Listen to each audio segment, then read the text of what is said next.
안녕하세요. 반갑습니다. 이충훈입니다. 우리 정서와 언어를 담아낸 한국 문학은요, 지나온 과거를 돌아보고 공감하며 나아가 더 넓은 세상을 꿈꾸게 하죠. 오늘 반갑습니다에서는 전북특별자치도 완주군에 자리하고 한국 문학의 의미 있는 발자취를 남기고 있는 윤은길 작가를 만나보려고 합니다. 최근에 25년 만에 작품 문신을 발간하면서 또 한 번 한국 문학의 힘 그리고 한민족의 정체성에 대해서 깨닫게 했는데요. 더 많은 이야기 지금 함께 하시죠.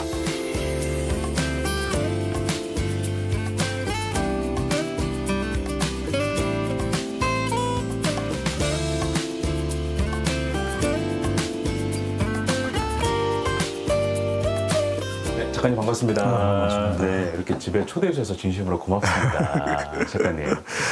우리 고향으로 오신 지는 얼마나 됐어요? 완주 소양으로 오셨는데요. 만 11년 정도 됩니다. 만 11년째. 네. 예, 오시는 데 있어서 그 장소를 물색하는 데 굉장한 시간을 보냈다고 들었습니다. 예, 그 익산 쪽도 많이 둘러봤고, 예.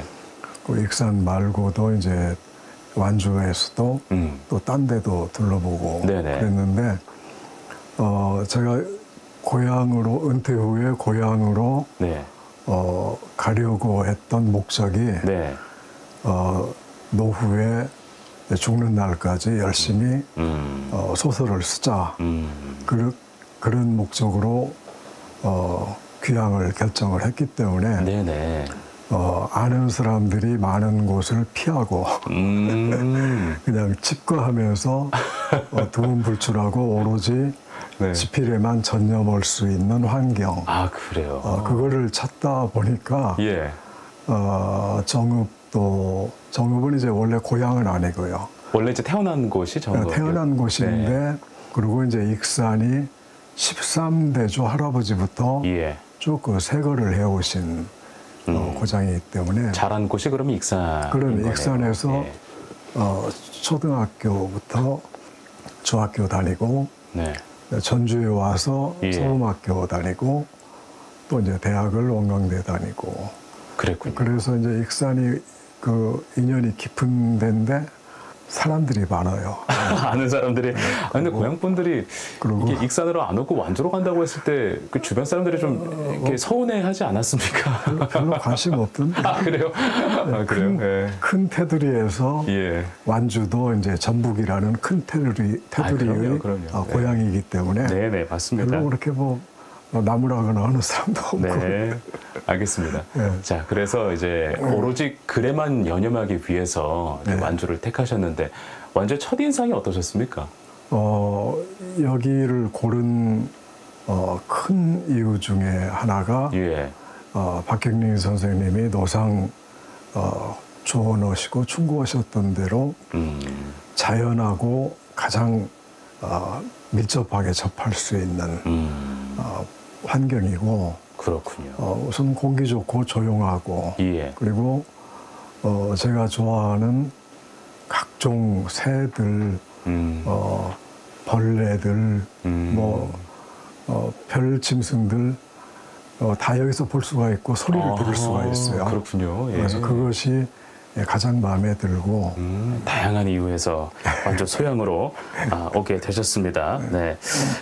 그렇게 소중한 시간 속에서 신작 문신을 네. 완간하셨습니다.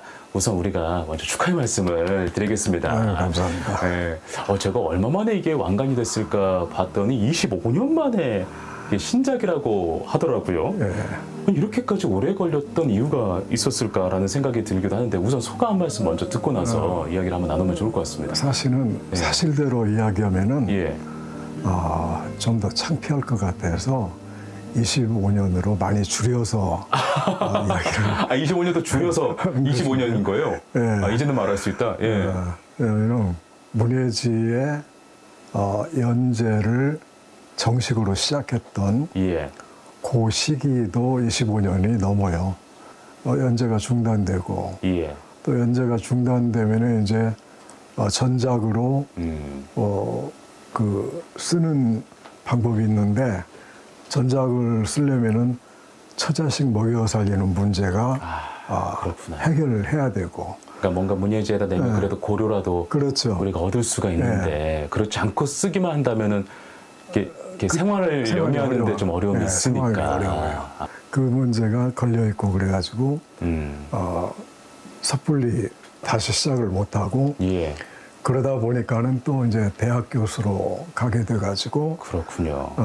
거기서는 이제 방학 때를 이용해서 예. 겨우 쓰는데 아, 상당히 어려웠어요. 네, 그래서 네. 결국은 은퇴하기만을 기다렸죠. 아, 그때까지. 네. 그래서 은퇴 후에 이제 본격적으로 앞부분 전부 다 개작을 다시 하고 네. 그런데 마침 좋은 출판사에서 계약금을 많이 줄 테니까 허허. 그걸 책을 내자 해가지고 네네. 작품에 전념을 할 수가 있었죠. 얼마나 쓰고 싶으셨을까. 은퇴하기 전까지 거의 뭐 와신 상담의 마음으로 그 은퇴만을 기다리고 계셨던 거 아닐까라는 생각이 좀 들기도 그렇죠. 하네요. 예. 저한테는 말하자면은 최대의 노작이라고 볼 수가 있는데 문신이 근데 이것이 본의가 아니고 타의에 의해서 자꾸 중단되고 그러니까 예. 한동안은 굉장히 절망했어요. 아유, 그래가지고 그러셨구나.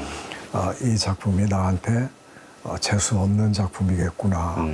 이 작품을 쓰지 말라는 어떤 그 신호구나. 그렇게까지도 아하. 심각하게 받아들일 정도로 그러셨군요. 힘들었었죠. 네, 한동안에. 알겠습니다. 그 문신이라는 책이 이제 세상에 나오게 됐습니다. 우리 독자들께서도 이제 많은 관심을 가질 텐데 어떤 내용을 다루고 있는지 잠깐 소개 말씀 들어볼까요? 일제 강점기 말 그리고 공간은 전라도의 어떤 시골 그리고 그 속에서 출시 일가가 겪는 제국주의의 여러 가지 모습들 그렇군요. 중요한 모티프가 두 개가 있어요. 오, 네. 하나는 부병자자 풍습이고 네. 또 하나는 발바도 아리랑이라는 그 개사된 민요 그렇군요. 두 가지 모티프를 통해서 예. 우리 민족이 정체성의 하나로 가지고 있는 귀소 본능 요거를 다루고자 하는 그런 작품이었어요. 네. 좀 더 뭐 자세하게 설명을 좀 듣자면 네. 부병자자라는 것은 이제 전쟁터에 나가기 전에 예, 이게 문신을 새기는 어떤 행위를 예. 이야기를 하는 예, 거죠. 맞습니다. 네. 여기 그 6.25 때 청년들이 입영 통지 받고 문신 새기는 것이 하나의 동네 청년들의 공통된 모습이었어요. 그렇군요. 어린 눈에 그것이 굉장히 이상하고 신기해 보였는데 나중에 이규태 선생님의 저서 한국인의 의식구조라는 책을 읽다가 부병자자라는 항목을 찾아냈어요. 그 보니까 어렸을 때 내가 그 신기하게 봤던 그 청년들 모습이 바로 그 부병자자 풍습이구나. 그걸 알았죠. 네네. 내후 외환이 계속 겹치는 그 한국의 역사 속에서 예. 뭔가 사회적으로 큰 변동이 있거나 예. 그 전쟁이 있거나 그럴 때는 몸에다가 그 문심을 새기는 그런 풍습이 있었는데 예. 세계 어느 나라에서도 찾아볼 수 없는 어허. 한국만의 그 특색이거든요. 딴 데서는 이제 어떤 부족의 단결력 과시하거나 또 부족의 위력을 상대 부족에게 나타내거나 또 주술적인 목적으로 하거나 미용적인 목적으로 하거나 그런 것들이 이제 세계 문신의 대부분 모습인데 예. 한국인만 유난히 고향을 멀리 떠나서 생사가 확인이 어려운 상황에 처한 거를 염두에 두고 어허. 미리 몸에다가 새기는 거. 그거는 이제 결국은 살아서 고향에 돌아오면은 다행이지만은 만약에 죽는다면은 전쟁터에서 가족들이 시신을 그 문신을 보고 식별해 가지고 예. 고향으로 옮겨서 선산에 묻기를 바라는 하하. 소망이 예. 그 풍습에 담겨 있죠. 네. 또 그게 한 이제 가지는 이 문신의 모티브였고 예, 또 한 가지가 이제 발바도 아리랑. 또 하나는 이제 예. 발바도 아리랑인데 강제 인력 수탈사라는 책을 읽다가 보니까 예. 놀랍게도 발바도 아리랑의 그 고쳐진 가사가 예. 나와요. 그러고 그 뒤로 얼마 있다가 또 잘 아는 그 KBS PD 다큐멘터리 주로 하는 그 PD가 있었는데 일제 말기 그 흔적을 찾아가지고 쭉 그 남태평양 도서 나라들을 돌다가 그래서 팔라우라는 그 섬에서 맞아 있어요. 예, 그 섬에서 혼혈 여자를 만나요. 한국인과 원주민 여자 사이에 태어난 네. 혼혈 여자를 만나는데 이 여자가 한국말을 모르는데 아리랑을 불러요. 오, 그래요. 예, 오. 놀래가지고 물어보니까 아버지가 돌아가실 때까지 노상 입에다가 달고 사신 노래라고. 예. 그래가지고 그 가사 내용이 아리랑 아리랑 아라리요 아리랑 고개를 넘어간다. 네. 밟아도 밟아도 죽지만 말아라. 하하. 또다시 꽃피는 봄이 오리라. 하하. 그 결국은 귀소 본능이죠. 맞아요. 살아서 고향으로 반드시 돌아가겠다는 네네. 그 의지가 담겨 있는. 네. 그래서 이 두 가지 모티프가 저한테 굉장히 그 의미심장하게 다가와가지고 네. 그 모티프를 중심으로 해서 최씨 일가의 행적을 쭉 더듬는 네. 그런 소설을 구상을 하게 됐어요. 아, 그러셨군요. 어쩌면 우리 그 작가님께서도 이렇게 고향으로 돌아오신 게 부병자자의 좀 마음과 그런 풍습의 어떤 영향이지 않는가라는 생각이 좀 들기도 하고 그런 생각이 좀 듭니다. 우리 민족이 예. 그 양대 명절 때 민족 대이동이 벌어지잖아요. 예. 지금도 맞습니다. 인구의 절반 이상이 움직이는데 공간적인 귀소 본능이 있고 네. 또 한 가지 이제 시간적인 귀소 본능이 있고 예. 또 공간이라는 거는 태어났던 장소를 장소로 돌아가고자 하는 그런 본능이고 네. 시간적 본능은 어린 시절로 자꾸 이렇게 돌아가고 싶은 되돌아가고자 하는 순수한 시간으로 돌아가고 싶은 그런 것이고 네.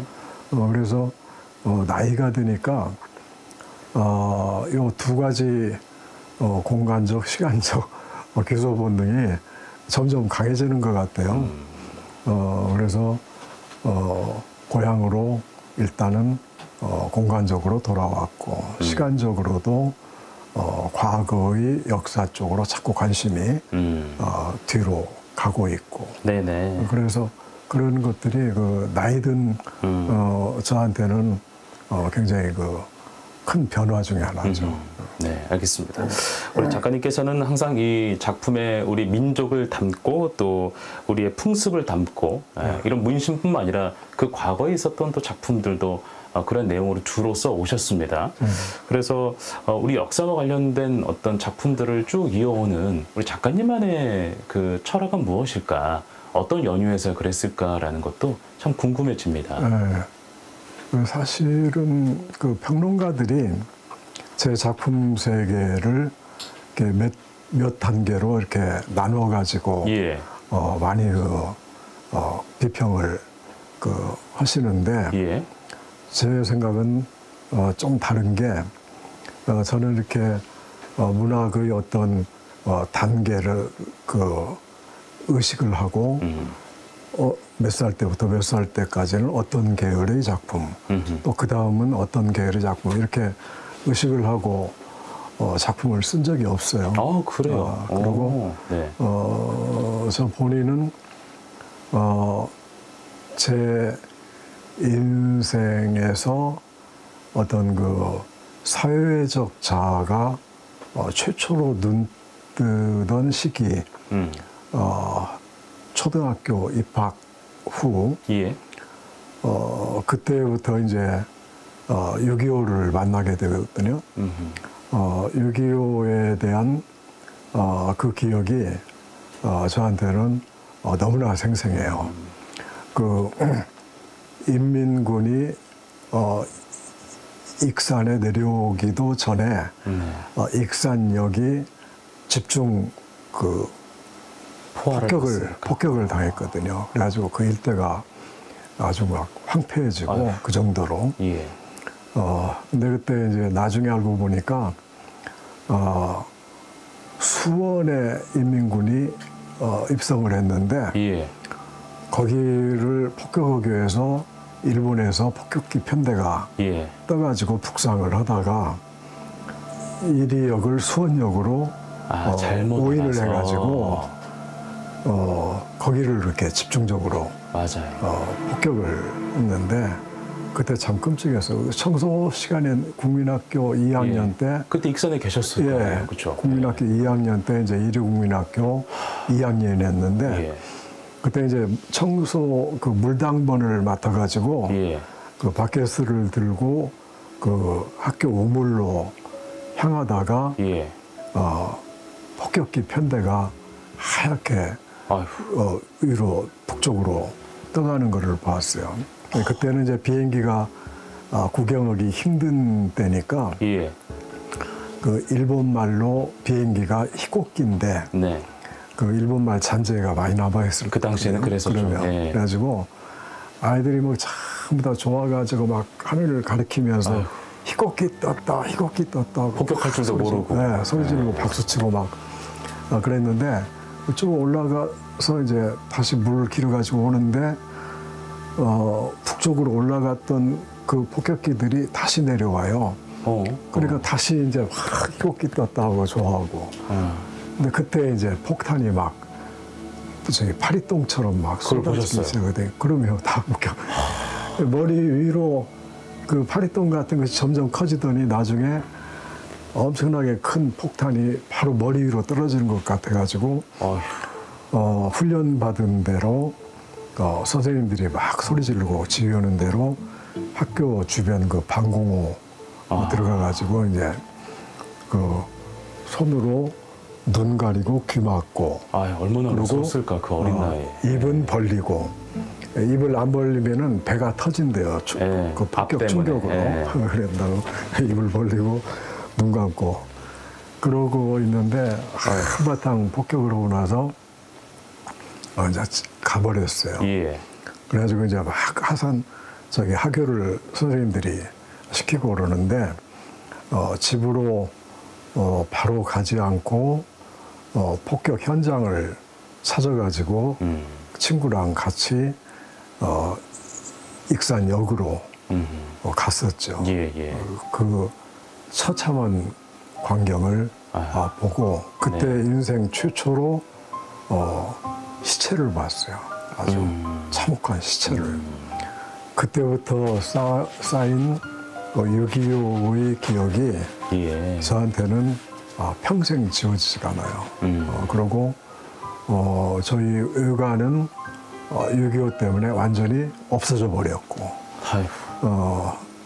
그런 그 경험이 이제 계속 남아서 이거를 소설로 풀지 않으면은 내가 그 기억의 감옥 속에 갇혀서 지낼 것만 같아요. 네. 그래가지고 소설로 쓰면은 그 감옥에서 이제 해방이 되고 그래서 나 자신을 해방시키기 위해서 6.25 이야기를 안 쓸 수가 없었고 그러다 보니까 쭉 그 쓰다 보니까 분단 국가에서 독재 정권이 내세우는 구실이 북한과의 대결에서 이기기 위해서는 국민들이 일정 기간 자유를 유보를 해야 된다. 자유를 반납을 해야 된다. 그리고 공익을 위해서는 개인의 사유재산도 포기할 줄 알아야 된다. 이것이 이제 산업화 시대의 그 정치 행태였거든요. 네네. 그러다 보니까 이것이 원인이 결국은 분단 현실에서 오는 것이거든요. 네네. 분단 현실만 없으면은 그런 일도 일어나지 않을 텐데, 그래서 분단 6.25 전쟁과 분단 현실을 생각하면서 결국은 9켤레의 구두 연작도 쓰게 되고, 예. 또 독재 정권의 행태를 우화적으로 비판하는 중단편들도 이제 계속해서 네네. 쓰게 되고, 그러다 보니까 이제 평론가들 입장에서는 나누기 좋게 이렇게 단계별로 네네. 나누는데, 저한테는 연장선상에 있어요. 다 이어지는 전부 다 연장선상에 작품이었던 있어요. 거고. 네. 작가님, 그럼 그 지나온 역사를 봉합하고 또 새로운 세계로 여는 방법들이 여러 가지가 있잖아요. 근데 작가님께서는 그 중에 문학을 택하셨습니다. 글을 쓰는 행위로 나의 상처들을 봉합하고 또 그것을 해결하고 하는 행위들을 하셨는데요. 문학을 선택했던 이유도 있었을 것 같습니다. 제가 문학을 하면서 늙으리라고는 상상을 못했어요. 그래요. 동창 친구들도 처음에 제가 작가로 이렇게 알려지기 시작하니까 네. 너무나 의외여가지고 특히 그 학교 다닐 때 문예활동 했던 친구들은 네네. 믿어지지가 않아가지고 전혀 거기하고 관련 없이 그렇구나. 살아왔고. 예. 근데 어쩌다 보니까 초등학교 교사 시절에 이 교사 생활에 적응하기가 굉장히 힘들었어요. 여러 가지로. 그래가지고 교장, 교감 선생님들 어지간히 애를 많이 먹이고 네. 한마디로 불량교사였죠. 관심병사 같은. 예, 관심병사 같은. 그런데 예.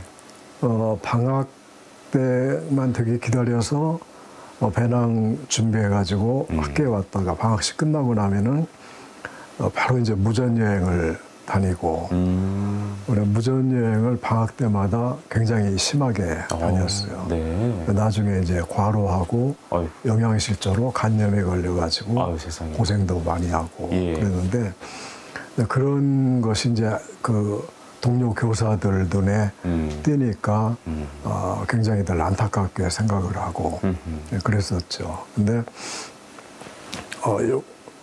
66년 1월 1일자 서울시문에 예.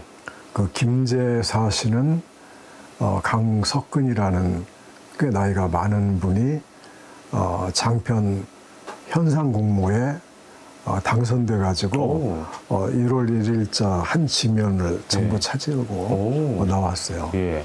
그걸 보고 동료 교사 한 분이 예. 신문을 전해주면서 한번 해봐라.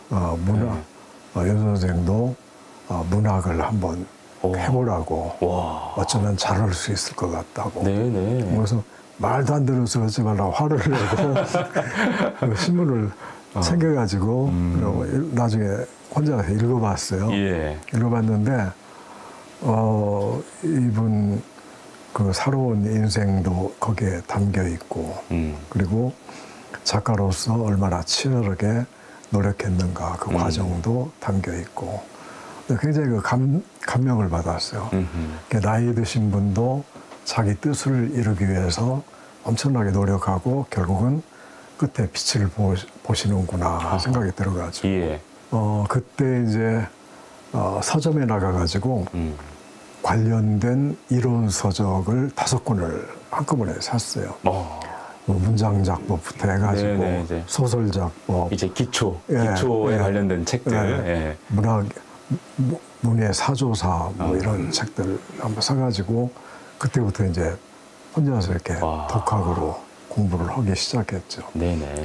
그래가지고 그 이론에 맞추어서 습작을 하다 보니까 맨 처음에 그 완성된 습작이 이제 그 사상계 신인문학상 그 모집하는 데다가 응모를 했는데 예. 그게 결선까지 올라갔어요. 오. 그래서 이거 문학 별거 아니네. 나도 하면 되겠네 해가지고. 갑자기 한 번에 그렇게 자만함이. 그래가지고 그래가지고 이제 네. 본격적으로 문학을 하기 위해서 네. 벽지학교로 옮겨달라고 해가지고 네. 벽지학교로 옮기게 됐죠. 그렇군요. 그때부터 이제 문학 생활이 시작이 됐는데 예.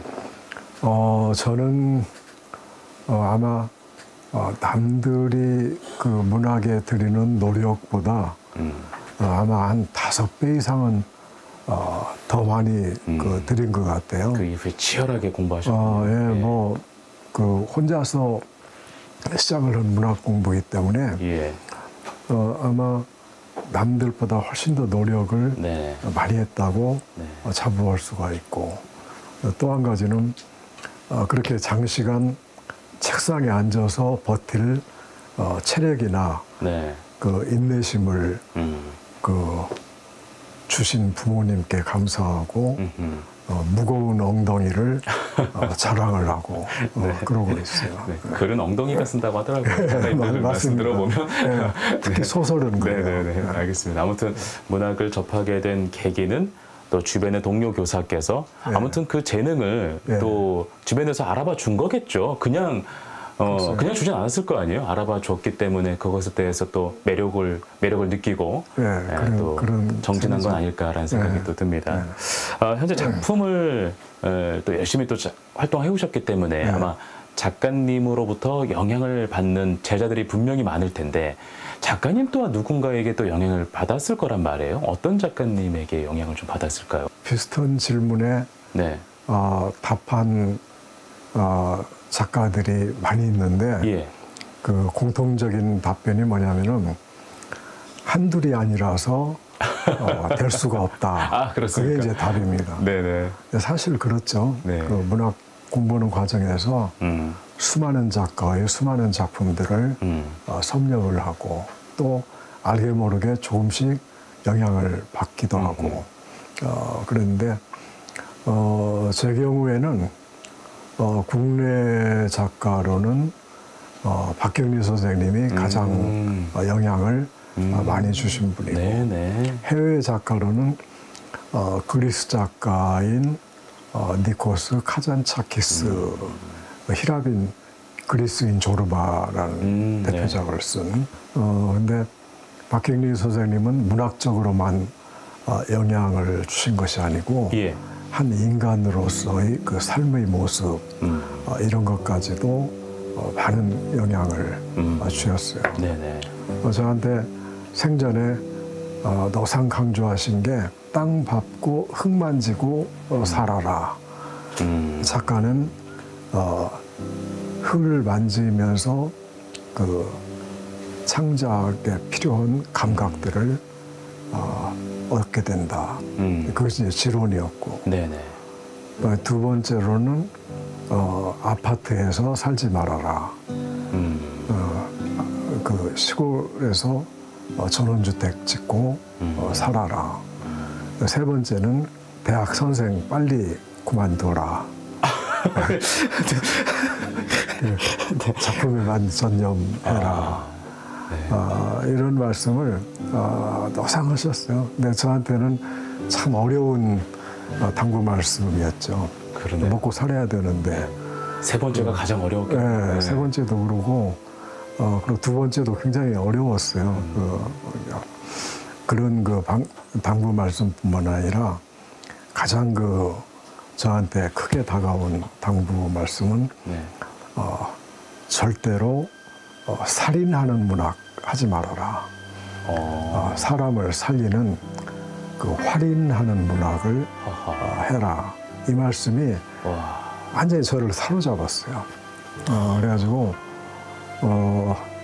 인간을 증오하고 그 인간을 파멸로 몰아넣고 하는 그런 쪽보다는 악한 인간이지만은 어떻게든지 이 인간에도 구원의 가능성을 보여주고 그 사람을 그 인물을 이렇게 끌어안는 문학에 대해서 많이 생각을 하게 됐죠. 예. 그래서 예를 들어서 그 문신의 그 최명배라는 인물이 아주 그 따지고 보면 악랄한 인간인데 네. 그 인간도 이 해학으로 웃음으로 감싸다 보니까 나중에는 뭔가 구제의 가능성이 있는 인물인 것처럼 네네. 그렇게 독자들에게 다가가게 되고 그래요. 그래서 그런 것이 박경리 선생님한테서 받은 가장 큰 가르침이라고 네. 그렇게 생각하고 있습니다. 네. 내가 목제 정권을 짓밟을 수 있는 방법, 작품밖에 없다. 그런 생각이 들어가지고 완장 이야기를 통해서 잘못된 권력의 병폐와 그 우스꽝스러운 모습을 독자들에게 좀 널리 알리고 싶고 내년 들어서면서 아마 다시 집필을 시작하려고 맘먹고 있어요. 동학혁명 과정에서의 어떤 그 한 사건, 역사의 전환기에서 우리가 처해 있었던 그 현실 이런 것들을 장편으로 집중적으로 다루려고